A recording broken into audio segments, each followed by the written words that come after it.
Insecticide by Nightmare Omega. Chapter 1. The land of Equestria is home to all sorts of creatures from all sorts of backgrounds. Entities from the mundane to the magical call this realm of harmony home, including the particularly peculiar and oftentimes dangerous residents of the Everfree Forest. It's no secret that there are plenty of strange and terrible beings across the map, but Everfree always seem to hold the most bizarre. Some say it is due to the wild magic and untamed landscape. Others claim it was cursed many years ago. A few conspiracy theorists believe that Discord may have had something to do with it. Discord himself would deny everything. Regardless of the truth, caution was always taken when traversing these woodlands. Generally, only the foolhardy, mad, or masters of the natural world ever stay here for an extended period of time, and they are few and far between.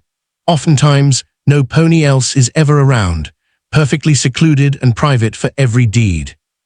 Which is why a long-standing cult, the Order of the Crimson Lake, hidden in the shadows for hundreds of years, find this the perfect place to conduct their dark ritual.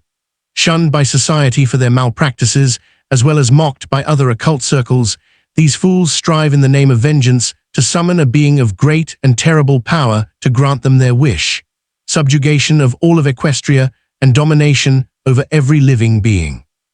Or at the very least, a lifetime supply of zap apples, so they don't have to constantly steal from the excessively protective farm pony that lives at the outskirts of Ponyville. The bruises and bumps received from her were on the side of legendary. Tonight, nearing the crack of dawn, deep in the heart of the forest, standing in a prepared clearing for their sinister ritual, 4 robed figures from that damnable order gathered about an intricate spellbending circle, with torches carefully lit in very specific locations around them, and a small pile of offerings set in the center of the complicated design. The air was thick with the smell of blood, which these loons had donated into a small brass basin via slicing their own skin with a ritual knife. At the very least, the knife was sanitized beforehoof. O mighty being of terrible power, we offer the flesh to give you form and our blood to give you life. Come forth and grant us our desires, and we shall forever be your humble servants. The leader of the group, an elderly unicorn, prayed. Is that what we're going to be chanting? One of the followers, a griffin, asked. Fool, didn't you get the memo? Another older-looking unicorn snapped. What memo? We had it printed last Thursday. Are you telling me you didn't practice the rites? I guess not, because I didn't get a memo.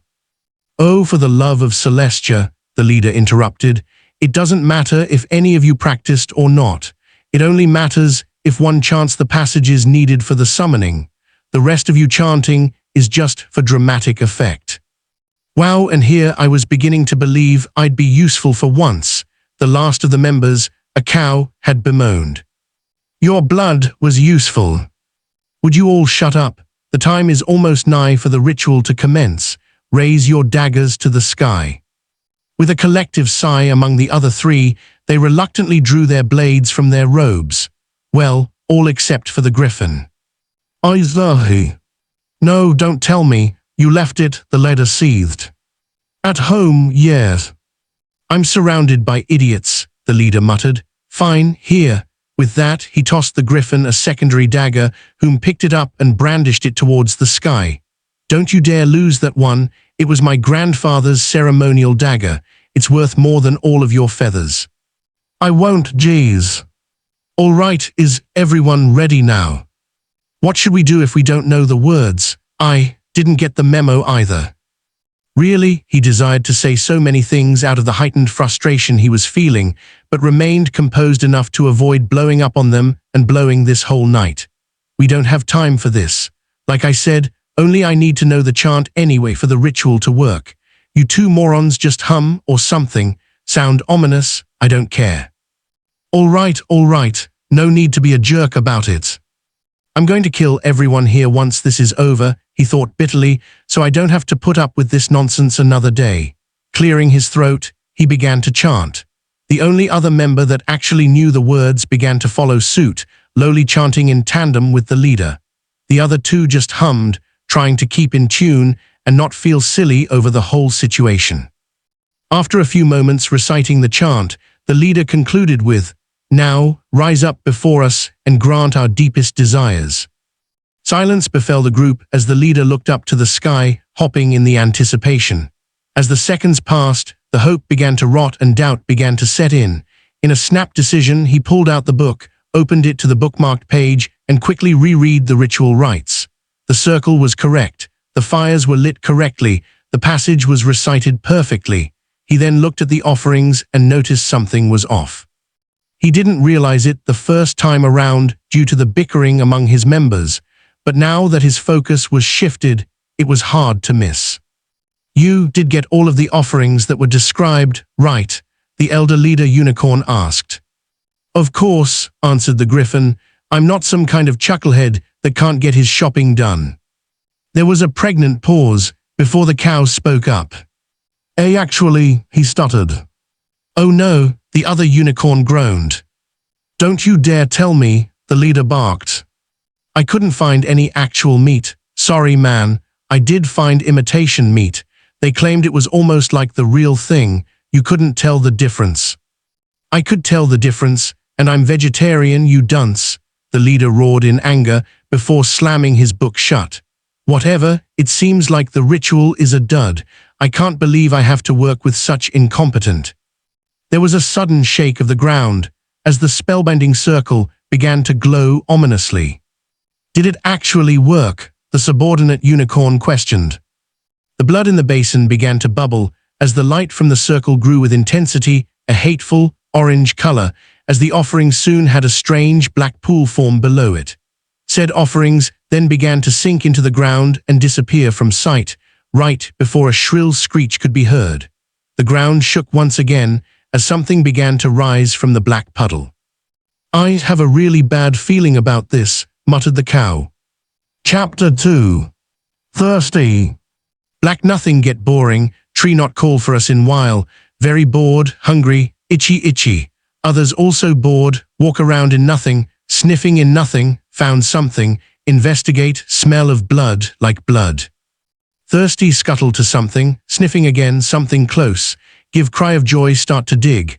Black nothing bubbles around me, start to tunnel through, see light, getting warm, then get cool. The something came to me, it pile of food, take bite, bread bland, grape sour meat. Meat wrong, meat very wrong, don't taste right, taste like behemoth tongue. Gross, icky, getting mad, find one responsible, dig further, get brighter but now get cooler. Emerge from bubbling nothing into real world, I scree, see living beings, one's responsible, get mad, smell blood. Sniff, itchy, see yellow bowl, yellow shiny bowl. "Oh my Celestia, what is that?" Old wrinkled horn horse say, he annoying. "Why does it look like a giant mutant ant?" Weird bird lion say, itchy, scritch. "This grotesque thing isn't described in the book." Other horn horse say, he annoying. "I knew I should have listened to Mama," cow say, cow tasty, bite last. Walk up to bowl, sniff, it mixed blood. Yum, very thirsty, bend down and drink bowl. Yum, not enough to fill storage sacks. Getting mad, turn to horn horse. "Maybe we can still use it," old wrinkled horn horse say. "It's looking right at me, what do I do?" "Try commanding it." Creature, we've summoned you here so we are your masters. You will do our bidding, we want you to. Go fetch us zap apples on our behalf." "Are you freaking kidding me?" bird lion say. As a test to show your loyalty." Getting annoyed, lunge at horn horse and bite, begin to drink blood. It scream, I bite harder until it start gurgling, like gurgling noise. It stop and I get my fill, don't like horse blood but it makes thirst go away. Turn to old horn horse and scree, it screams. "Oh dear stars, it killed him." "Run," cow say. I pounce and grab horn horse and bite, begin to drink blood. It scream too but gurgle faster, not as much blood. Good cow try to run but trips. Bird lion try to fly, gets tangled in robe and tree branches, now stuck. I scree and run up to bird lion. It scream at me trying to swat with paw, getting angry, jump at it and bite. It scream louder, more blood, taste better, getting full. Drain it dry, start to gurgle and stop moving. Now for cow. Let go of bird lion and look around. Cow gone, sniff air, smell it and its fear, now chase after it. Enter bush, Very dark but can see easy. Sniff air again. Itchy itchy, ignore, keep going through bush. See log move, not log, glowing green eyes, growls, I scree and swipe at it. It backs off and howls. Others come, I pounce and claw at it. Breaks, I scree again and swipe at another. Not logs, back off, whimpering, I win. Keep looking for cow, still smell fear. Follow fear scent. See rocks in river. Rocks move, not rocks, just like not logs, not rocks growl. I scree, they stay in river. I find place to cross river, keep following scent. See weird home, has masks, smell of magic, scratch at door, door opens and something sprays me. Itchy itchy hurty, scritch face and cough. Leave home with masks, must be scissor mask that live here, scissor mask never like us. Follow scent again, getting fainter, losing cow, getting mad, almost full. Wanted cow, try to follow, cow scent gone, now lost. Itchy itchy, look around again, just bush. Begin to wander, not full, can't leave, need one more feeding, look around again. Oh my, what a sight! Are you lost, you poor dear? Lovely voice say. Turn around. Chapter 3. It would be quite the understatement that Fluttershy never would have expected to be quite rudely woken up at the crack of dawn. Considering that it was a laundry list of animals from the Everfree all gathered outside her cottage, including an upset Timberwolf, said understatement was quite literally eclipsed. The canary yellow and pink maned Pegasus, natural animal caretaker and one of the kinder souls in town, was in quite a drowsy pickle when she opened her door and was met with a flurry of distressed chatter, squeaks, squawks, howls, chitters and whines. Still being half asleep, she gently excused herself, shut the door and headed to the washroom to wake herself up. After splashing some cold water in her face 3 or 4 dozen times to cement her alertness, she dried off and returned to the front door, asking for an explanation.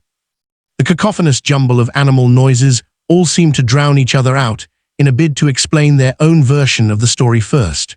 No one seemed to want to back down in sharing their plight and concerns, and the noise just got louder and more aggressive. Thankfully, her cottage was a fair distance away from any neighborhood within Ponyville, so there was no chance any of this chaos could disturb any currently sleeping ponies. However, Fluttershy needed to get to the bottom of this, and the first step was to get everyone to calm down. Unfortunately, no one could hear the meek pony's request for a lowered volume, which... Be quiet, every animal became immediately silent as the normally shy Pegasus was panting after yelling so loud. Tension filled the air in the absence of all the noise as Fluttershy recomposed herself and cleared her throat. Now, one at a time, please tell me what's going on. Noticing the Timberwolf, whom was the most bizarre of the bunch and likely to provide an accurate idea of the issue, she turned her attention to it.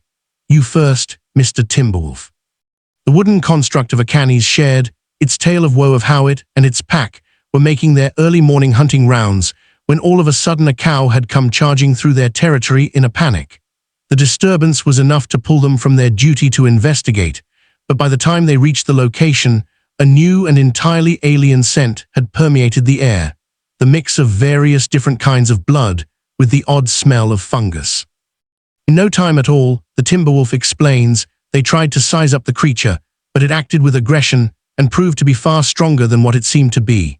He and his comrades ended up fleeing the scene and noticed that other animals were following suit, with even prey animals running alongside as if they were trying to gain protection. The Timberwolf in the animal group before Fluttershy was the one sent to complain, while the rest of his pack returned to hunting.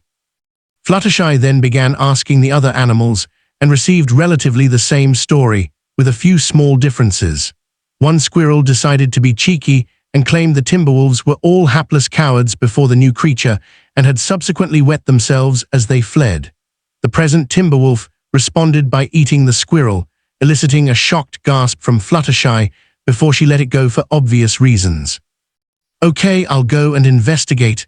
You all go back to your homes, though would one of you mind leading the way to where you last saw it? A couple of birds volunteered, knowing they could just fly away if things got dicey. With the small entourage made, everyone headed into the Everfree forest, the majority going back to their life in the wilderness, while Fluttershy aimed to get to the bottom of the matter.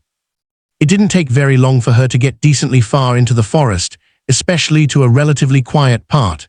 You could just hear the leaves rustle from the slight breeze completely uninterrupted by the normal symphony of creature noises that were currently absent, save for the chirping duo that lead the small charge. It was until they heard a strange sound. It was like a cross between a toad's croak and wet gurgling noises. The sound was enough to make the small birds flee to their homes, abandoning the poor Pegasus in the shadowy woods. Keeping quiet, she slowly trekked on, hoping that whatever that had disturbed the peace was a fair bit more pleasant than the animals made it out to be. It was then that she saw it. Silhouetted by the dawning light, she saw the form of what seemed to take the shape of an ant or maybe even a praying mantis. It was quite the bizarre visage, but with the way it seemed to behave, looking in every direction but hers, it almost seemed like the creature was confused and disoriented. She couldn't help but feel somewhat sorry for it. "Oh my, what a sight! Are you lost, you poor dear?" she asked with genuine concern. It then turned to her, and she could see two very red, very beady shines in the darkness. She squinted a bit and managed to see better details. While it held the silhouette of an oversized insect, she soon noticed that its body was covered head to foot in gray, rough, gnarled skin. Also, unlike actual insects, the two mounds on the left and right side of its head were just that, which she mistook for what should be compound eyes. If anything, they were spotted with short, super thick black hairs that almost looked like spines. An actual nose sat in the center of its face, with what looked like two hollow eye sockets sitting at either side, a far cry separate from the actual eyes that were on the mounds. Strangely, the real eyes also had what looked like a nose sitting at the outer edge on either side. Red mandibles could be seen halfway covered in its ashy skin, but the creature also carried a complete set of omnivorous jaws, stained in something she couldn't quite discern. Despite the very insectoid appearance, the creature sported a total of 4 legs, 2 lower, double-jointed, emaciated limbs that balanced on a single, curled claw at each foot, and 2 upper, forward-facing arms that curved forward and over like the mantis it seemed to mimic. Its posture most definitely denoted that it was entirely capable of bipedal and quadrupedal movement. At its abdomen was a moderately swollen sac that looked like red amber. However, most bizarre of all was its tiny, little, blue-feathered chicken wings that flapped uselessly at its back. For a creature that seemed to try to mimic an insect, its actual biological design was seen as anything but that. It chirruped at her and slowly waddled up, red eyes peering down at the animal caretaker, whom realized that it was easily twice as tall as she was. It cocked its head to one side before raising its praying mantis-like claw and scratched at its head. It then gave a slight sneeze in her direction, which caused her to flinch, but otherwise remain still. Fluttershy was honestly at a loss for words. She's never seen a creature like this before, and it was very clear that it didn't belong here. What's more is that, despite her special talents and expertise, she couldn't understand a lick of what it might be trying to say. Any noise it made, noticeable or not, came out as gibberish to her. She would have to do it the old-fashioned way. "Do you need help? You look hungry. Why don't you follow me?" she softly asked as she slowly backed away, keeping an eye on it. It seemed to understand her plenty as it slowly followed after her, making more chittering noises. It wasn't the best of followers, as its attention was easily pulled away by something else moving through the trees or making noise in the distance, which caused her to constantly fight to gain its attention once again and continue leading it out of the forest. It took a little while and a few moments to refocus the creature over and over again, but she managed to reach her cottage, which almost immediately elicited a series of distressed chicken noises. Complete with panic and feathers, the stubby birds ran about their pen for a while before disappearing into the safety of their coop. Fluttershy just rolled her eyes and promised herself to apologize later. "Okay, we're home. How are you feeling? Are you still hungry?" she asked it again. The creature looked about for a moment before wandering to the chicken coop and started scratching at the roof, causing the birds inside to panic more. Fluttershy ran over and pulled the creature away gently, shaking her head. "Why don't you come inside instead?" she suggested, gently pulling it along into her home. The thing followed for a moment, only to bonk itself against the door frame that was most certainly not built for a creature of that height. It screed, before backing up for a moment and ducking under the frame this time, raising back up to almost its full height once inside. It quite quickly gazed about the interior, almost taking note of everything that was present, processing what little information it could handle in its tiny insect mind. The creature then proceeded to walk up to a nearby birdcage, grip it with its mantis claws, and opened its mandibles wide. The birds flipped out as Fluttershy once again grabbed it gently by the arm and pulled it away. "No, no, no, these are my animal friends, not food, yucky yucky," she said, pawing at her tongue with her hooves. The creature simply cocked its head to one side as Fluttershy stepped away from it. "You must be a carnivore, so," she trailed off.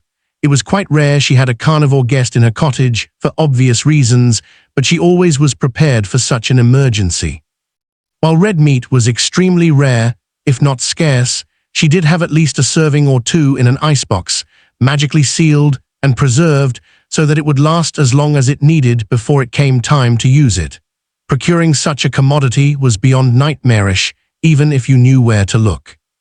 She wandered toward her storage area, full of all sorts of grains, fruits, and veggies that most animals could be satisfied with. However, in the far back, tucked in a tight nook, was the icebox for storing the normally more perishable foodstuffs for creatures that require more than something that comes from a plant. She moved what she needed to out of the way, and as she tried to pass through the nook, she felt it become a bit of a tight squeeze around her rump. To be fair, it was quite the thin opening regardless, thanks to a bit of poor construction planning initially. But she had managed over the years. "Oh dear, I should really do my exercises more often," she chastised. With a slight wiggle, she passed through and opened the icebox just beyond. The cold rush of air puffed at her as she began digging through the more brutal dietary options. Out of curiosity, the creature that followed her into her home also followed her into the storage, now of its own free will. Being as slender as it was, despite its bulbous cranium, it then poked its head through the opening just behind Fluttershy, casting a shadow over her back. Then it bit her on the ass.